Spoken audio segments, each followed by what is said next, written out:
It's the state of the dungeon. It's a video that Rob does about his games. Yeah! Hello folks, Rob here back in my basement lair for another State of the Dungeon address. That's right, the Gifter Saga is continuing on along nicely. And for this session we had all of the players in attendance for at least most of the game. At one point, Bulwark's player had to leave the group, which was unfortunate, but we still had a pretty good night, all things considered. The game was for the 30th of July, and it basically took place starting out in the airplane with which they were flying out of Hong Kong. The group was given an interlude. Basically, once the adventure was framed, they were given a period of time to talk amongst themselves. The carrot of having one character point that they could spend on anything they wanted, even on things that I had prior forbidden them to spend things on, was put out in place. They could develop their characters any way they wanted with one character point, but they had to either share something about themselves or, get some information that they needed through conversation alone, or they had to accomplish something that they had meant to do. So they had to use that time productively. And the group chatted. Mostly in a round-robin discussion, quite honestly. I hardly had to do anything, although I did have my NPC chauffeur who was around. They don't know his name or anything like that, but he seems to be a pretty decent guy as far as they know. And they, talked round-robin. He occasionally would throw in a comment or two, and through him they did learn a few things about Lord Warbridge that they're working with. But for the most part, they kind of learned each other's backgrounds a bit, where they came from. It was a good time, all in all. And it was, again, free play. I didn't have to lead anything. However, this may become a little bit infamous in this group, but I had my gavel. I just got this gavel. I've always wanted one, but now I've got one. And this was my timer for when they had enough time talking. So I went whack as I thought it was starting to kind of die out a little bit. And all of a sudden, Chauffeur's eyes popped, and he goes, "Get that kid out of the cockpit." Well, they immediately thought, what kid is on board who would be a danger in the cockpit? And, oh God, it's Jimmy. Little Jimmy, the one who can create astral invisible friends. Yeah, he got into the cockpit. Yeah, he was causing trouble. So the group dashed off to go and see what was going on. And sure enough, there he was. The pilot and the co-pilot were pinioned to their chair because his invisible friends were giving them big bear hugs and making it so that the other two smaller, more manipulative invisible friends were playing with controls, including moving the sticks in opposite directions and starting to bank the airplane. So while Chauffeur was desperately trying to wrest control, they had to confront Jimmy. Well, the first attempt at conversation didn't go so well. Sentinel tried talking him down and got slashed at and pummeled for his efforts by the invisible figure that was stepping between him and Jimmy. Yeah, he's got 5 friends. 2 of them were holding down the pilots. 2 of them were on the controls. The last one was his bodyguard friend, who is big and strong. Well, no slouch himself. Sentinel isn't superhumanly strong. His reflexes are great, but I hit him with a 2 almost every time, so he got hit, but not seriously bad. However, when Sygos came in, she sized up the situation and knocked Jimmy out with a well-placed mental blast.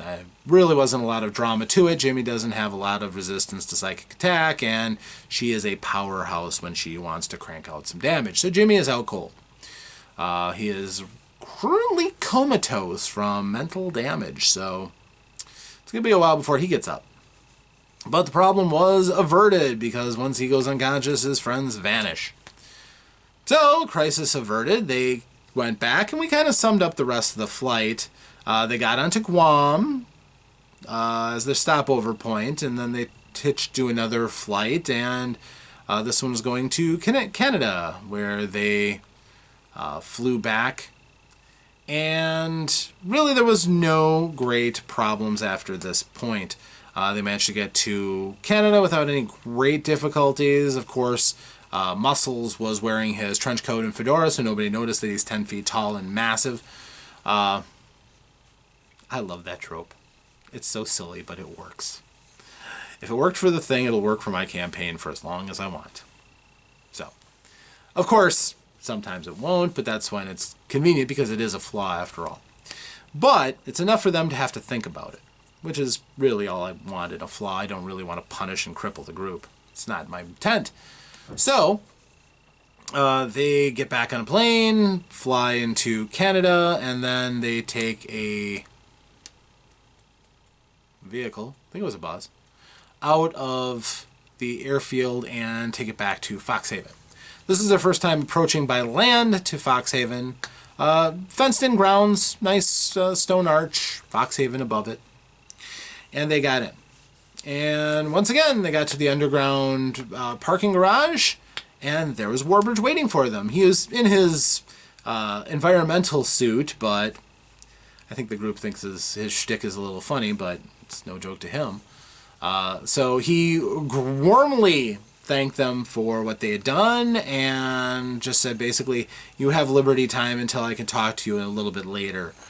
And his concern was dealing with the new arrivals, because he has several people who are unconscious, one person who's comatose, and a person who could very well be a supervillain.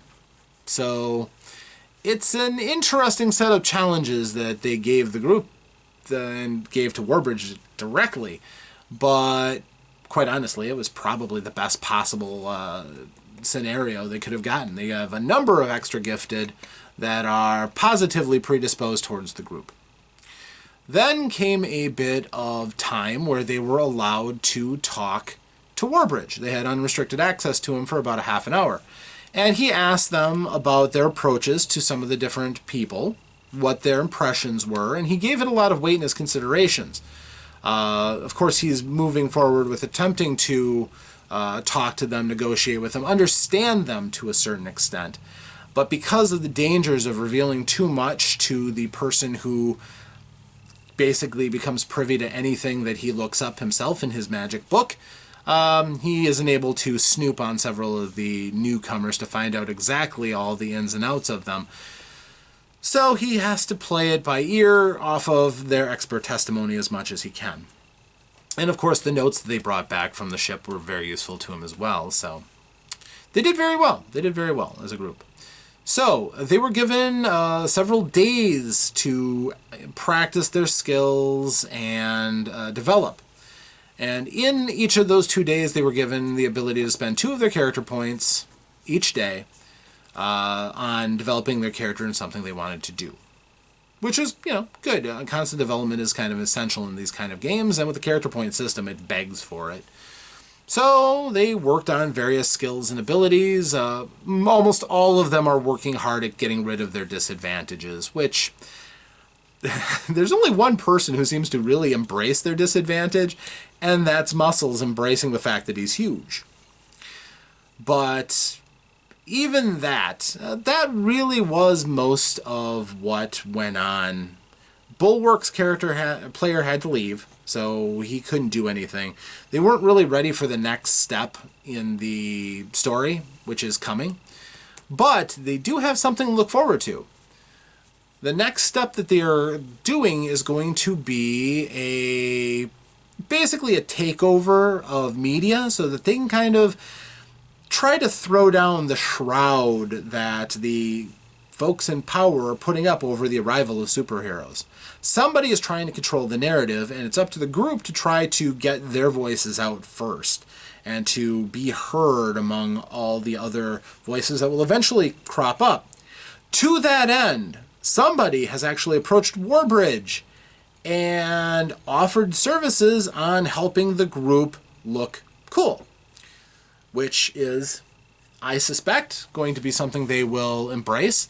Warbridge actually wants them to be able to tell their own story. He's not about just making a prepared speech. He actually is going to allow them to be public figures.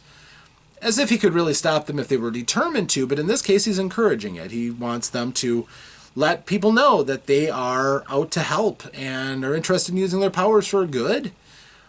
And even in our modern world, in a realistic world, good actually has a meaning and a value. So that's what they're shooting for. So this VIP, whoever he or she is going to be arriving to help them with their image. Should be interesting. And that's something else they have to look forward to coming up. Who will the surprise VIP be? Who knows? But one thing is for sure. This campaign is only just getting started with the craziness that's going to happen as the world wakes up to superheroes in their very doorstep. So, thank you very much, everybody. I am Rob. This has been my State of the Dungeon address. Maybe not a lot of action in this one, but some very good character development, so I feel very positive about this session. And looking forward to the next one, where we will definitely be picking up on some of that whole combat and struggle. So, thank you very much. I'll see you next time. Farewell.